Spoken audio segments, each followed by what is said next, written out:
कहानी की शुरुआत होती है एक लड़की को दिखाते हुए जिसका नाम लिली है। वो अपने स्टेप फादर के टॉर्चर से परेशान होकर घर से भाग आई है और इस वक्त वो अपने बॉयफ्रेंड नील के साथ जंगल में है।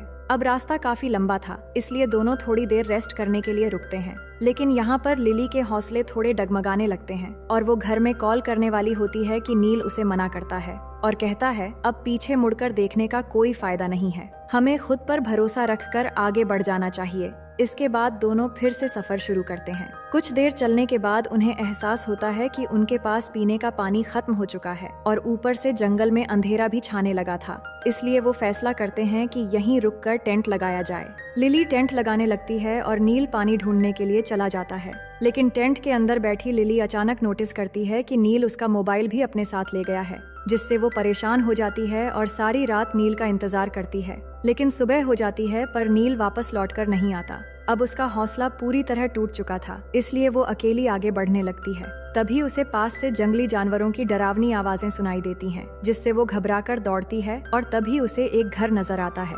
वो भागकर उसी की तरफ जाती है और दरवाजा नॉक करती है। थोड़ी देर में एक आदमी आकर दरवाजा खोलता है जिसका नाम इवन है और वो लिली को अंदर आने देता है। लिली उससे रिक्वेस्ट करती है, मुझे एक कॉल करना है तो क्या मैं आपका फोन यूज कर सकती हूँ? मगर इवन ऐसे बिहेव करता है जैसे कि वो पहले से ही लिली को जानता है। वो कहता है पहले शावर लेकर फ्रेश हो जाओ फिर कॉल कर लेना, और फिर उसे पीने के लिए पानी भी ला कर देता है। ये देखकर लिली को कुछ अजीब लगता है और वो थैंक यू कहकर जाने लगती है। लेकिन इवन उसका रास्ता रोक लेता है और फिर जबरदस्ती उसे अंदर ले आता है। फिर अचानक अपना लहजा बदलकर माफी मांगते हुए कहता है कि बाहर जानवरों का खतरा हो सकता है, इसलिए तुम यहाँ पर सेफ हो। लिली को समझ आने लगता है कि शायद इस आदमी का इरादा ठीक नहीं है। वो डर जाती है और दोबारा बाहर निकलने की कोशिश करती है, मगर इवन उसे डांटकर जबरदस्ती एक कमरे में बंद कर देता है।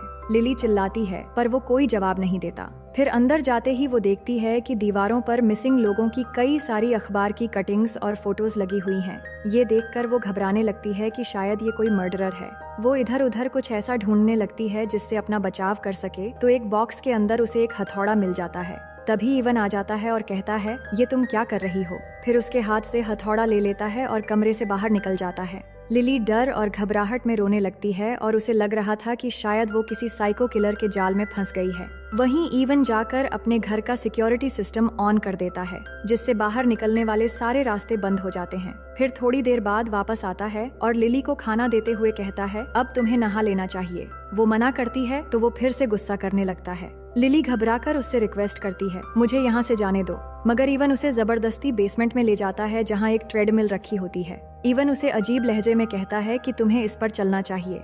लिली को कुछ समझ नहीं आता कि वो चाहता क्या है, फिर भी डर के मारे कहती है कि ठीक है मुझे अकेला छोड़ दो। ये सुनकर इवन बिना कुछ कहे चला जाता है और बाहर जाकर गेट को अच्छे से लॉक कर देता है। फिर अगले दिन सुबह इवन को हम अखबार पढ़ते हुए देखते हैं, जहां नील और लिली के मिसिंग होने की न्यूज छपी हुई थी। तभी लिली आवाज लगाती है तो वो कमरे में जाता है। इस बार भी लिली उससे रिक्वेस्ट करती है मुझे छोड़ दो, मगर इवन कहता है तुम्हें जीतने के लिए ट्रेनिंग करनी होगी और मैं तुम्हारे लिए हमेशा अच्छा ही सोचता हूँ। लेकिन वो ये नहीं बताता कि किस चीज के लिए ट्रेनिंग करनी है। वक्त ऐसे ही बीतने लगता है और वो लिली को कमरे में ही रखकर उसकी जरूरतों का ध्यान रखता है। रात को सोने के लिए बिस्तर लगाता है और खाने पीने का सामान भी लाकर देता है। फिर एक सुबह वो फिर से लिली के कमरे में आता है और नीचे एक मैट लगाकर उस पर लेट जाने के लिए कहता है।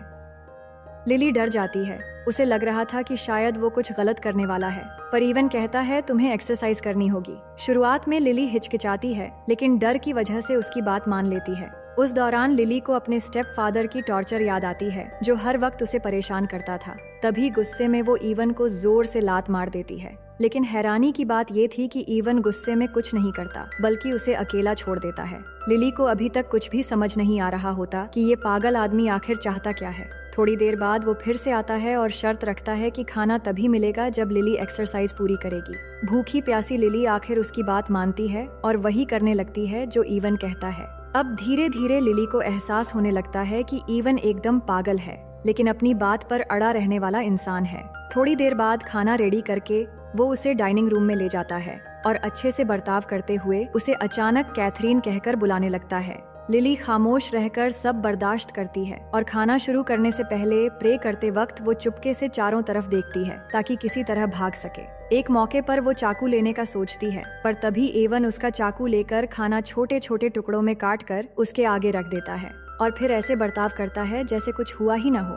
अब लिली उसकी अजीब बर्ताव से पूरी तरह इरिटेट हो चुकी थी और वो गुस्से में आकर एक बोल तोड़ देती है। इससे इवन गुस्सा हो जाता है और उसे तुरंत बेसमेंट में जाने के लिए कहता है। कुछ देर बाद इवन दोबारा लिली के पास आता है और कहता है कि वो स्पोर्ट्स वेयर पहन लो जो मैंने दिया था। फिर वो ट्रेडमिल सेट करता है और लिली को उस पर चलने के लिए कहता है। वो भी उसकी बात मानती है, नहीं तो वो गुस्सा होकर अजीब हरकतें करने लगेगा। थोड़ी देर बाद इवन का भाई उससे मिलने आता है ताकि उसे चेक करे कि वो कैसा है। इवन खुश होकर अपने भाई को बताता है कि कैथरीन वापस आ गई है और अब नीचे एक्सरसाइज कर रही है। इस पर उसका भाई परेशान होता है और उसे यकीन होता है कि इवन का पागलपन अब ज्यादा बढ़ गया है, क्योंकि वो जानता था कि कैथरीन बहुत पहले अपने पापा को छोड़कर जा चुकी थी। फिर वो जाते समय इवन को समझाता है कि किसी अच्छे डॉक्टर से अपना इलाज करवाए। ये बात इवन को बहुत बुरी लगती है क्योंकि वो समझता है कि वो बिल्कुल ठीक है। और यहाँ हमें ये पता चलता है कि इवन को डिल्यूजनल डिसऑर्डर की बीमारी है, जिसमें इंसान ऐसी चीजों को सच मानता है जिनका हकीकत से कोई मेल नहीं होता। इस बात को लेकर दोनों में थोड़ी बहस होती है तो उसका भाई नाराज होकर वहाँ से चला जाता है। थोड़ी देर बाद इवन दोबारा बेसमेंट में जाकर लिली से मिलता है और बताता है कि उसका भाई उससे मिलने आया था। ये सुनकर लिली हेल्प के लिए चिल्लाती है पर कोई फायदा नहीं होता। अब लिली फैसला करती है कि वो बिल्कुल इवन की बेटी कैथरीन की तरह बर्ताव करेगी ताकि वो सेफ रहे और मौका मिलते ही भागने का रास्ता ढूंढ सके। इसके बाद इवन उसे शावर लेकर फ्रेश होने के लिए कहता है तो लिली वैसा ही करती है और इवन उसके लिए बेड ठीक कर रहा होता है। इवन अब अपनी बीमारी में इतना खो चुका होता है कि उसे पूरा यकीन था कि लिली ही उसकी बेटी कैथरीन है। लिली बहुत मजबूर होती है, इसलिए फैसला करती है कि वो उसके झूठ को जारी रखेगी और उसके कहने पर कैथरीन के कपड़े पहनने पर भी मान जाती है और उसे पापा कहकर भी बुलाती है। अब कुछ देर बाद लिली को एक पिक्चर मिलती है जिसमें कैथरीन अपने पेरेंट्स के साथ होती है। फिर उसे एक बॉक्स में कैथरीन की डायरी भी मिल जाती है जो पढ़कर उसे कैथरीन के बारे में सब कुछ पता चल सकता है। लेकिन फिर वो बेडरूम से बाहर निकल आती है और चुपके से भागने की कोशिश करती है, पर इवन उसे देख लेता है और पूछता है तुम कहाँ जा रही हो? तो लिली कहती है कि मैं सोच रही थी आपके साथ खाना बनाने में मदद करूं। ये सुनकर इवन उसे खुशी से किचन में आने के लिए कहता है और लिली को फिर से उसके झूठ में शामिल होने पर मजबूर होना पड़ता है। लेकिन फिर वो रूम में जाने का बहाना करके किचन से निकलती है और दोबारा भागने की कोशिश करती है, लेकिन इस बार भी वो नाकाम हो जाती है। वो जब भी भागने की कोशिश करती है तो इवन कैसे भी करके उसके सामने पड़ जाता है। इसलिए अब लिली फैसला करती है कि वो कैथरीन की डायरी पढ़ेगी, क्योंकि कैथरीन के बारे में जानना उसके लिए बहुत जरूरी है। वो डायरी पढ़ना शुरू करती है और उसे पता चलता है कि इवन बहुत ही ज्यादा स्ट्रिक्ट और डरपोक इंसान था, जो मामूली सी गलतियों पर भी कैथरीन के लिए सेंसिटिव हो जाता था। इसके अलावा वो हमेशा उससे जबरदस्ती प्रैक्टिस करवाता था ताकि वो स्पोर्ट्स में चैंपियन बन सके। पर ये बात उसकी मॉम को बिल्कुल भी पसंद नहीं आती थी और वो हमेशा इवन को समझाती कि बेटियों के साथ जितना हो सके प्यार से पेश आना चाहिए। पर इवन शुरू से ही अपने फैसलों पर अड़ा रहने वाला इंसान था, जिस वजह से उनके बीच हमेशा बहस होती थी। लिली आगे पढ़ती है तो पता चलता है कि जब कैथरीन को पहली बार पीरियड्स आए थे तो उस कंडीशन में इवन ने कैथरीन की हर बात मानी थी, क्योंकि वो इस चीज को बिल्कुल नहीं समझता था।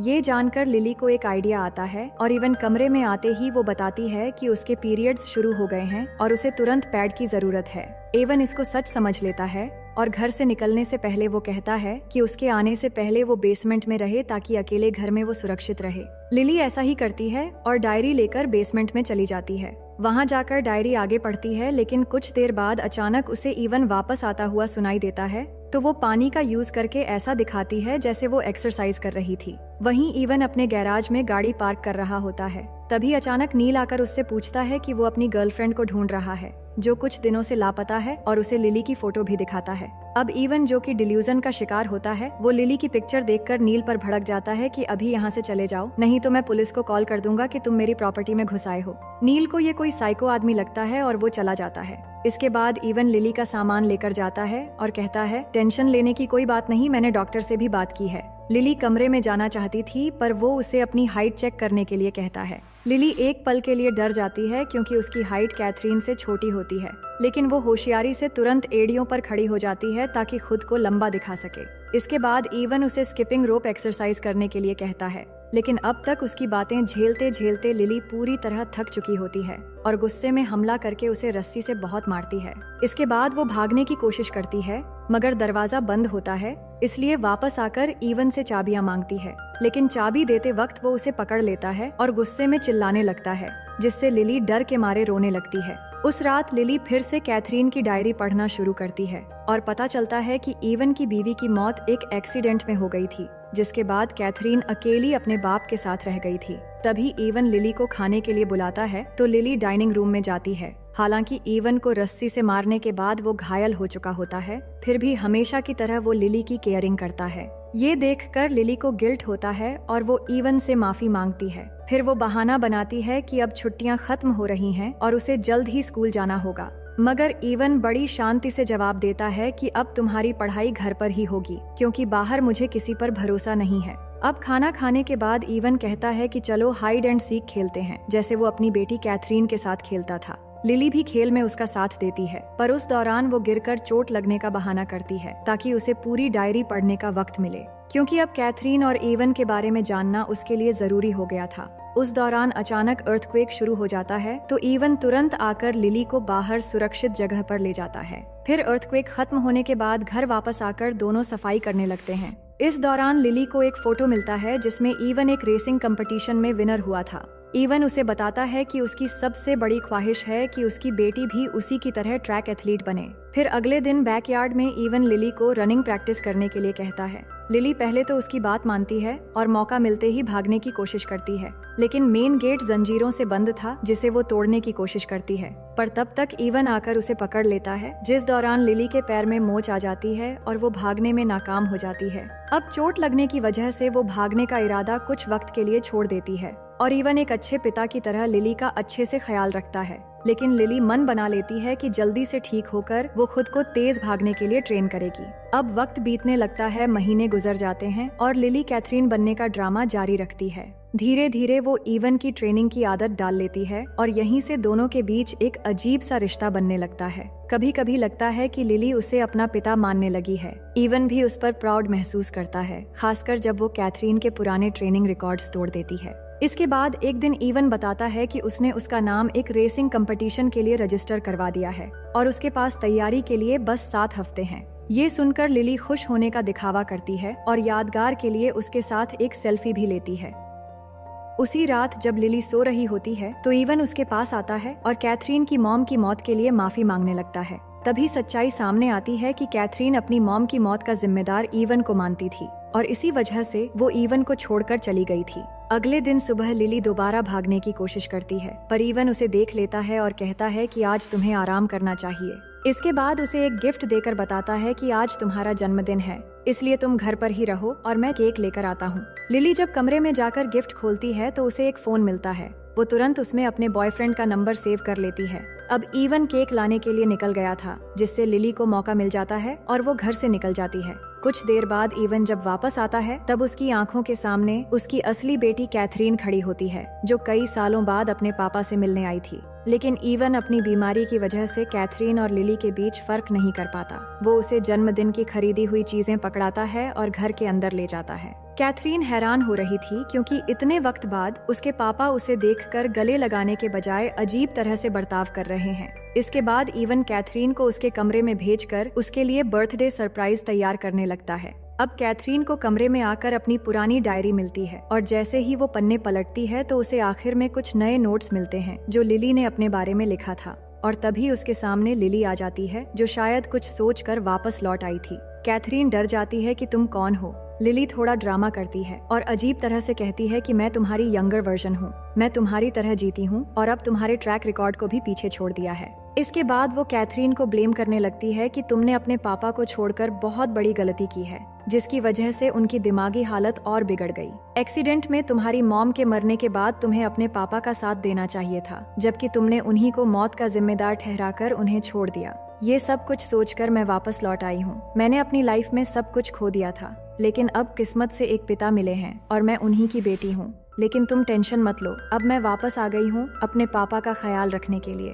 तुम सब कुछ छोड़कर तो पहले ही चली गई थी और अब दुनिया से भी चली जाओगी तो कोई फर्क नहीं पड़ेगा। इसके बाद वो अचानक चाकू उठाकर कैथरीन पर हमला कर देती है, जिससे कैथरीन वहीं गिरकर मारी जाती है। अब लिली ने फैसला कर लिया था कि वो कैथरीन बनकर उसी की जिंदगी जिएगी। इसके बाद वो नई ड्रेस पहनकर ईवन के साथ कैथरीन का बर्थडे सेलिब्रेट करती है और ईवन लिली को ही कैथरीन मान लेता है। फिर लिली कहती है कि चलो पापा, हम शहर घूम कर आते हैं, और ईवन भी बिना सोचे हामी भर देता है। अब कार में बैठकर लिली अपने फोन से अपने बॉयफ्रेंड का नंबर डिलीट कर देती है और पूरी तरह ईवन को ही अपना पापा मानकर अपनी जिंदगी को एक नया मोड़ दे देती है। और इसी सस्पेंस के साथ ये कहानी यहीं पर खत्म हो जाती है। तो दोस्तों, मैं उम्मीद करती हूँ कि ये कहानी आपको पसंद आई होगी।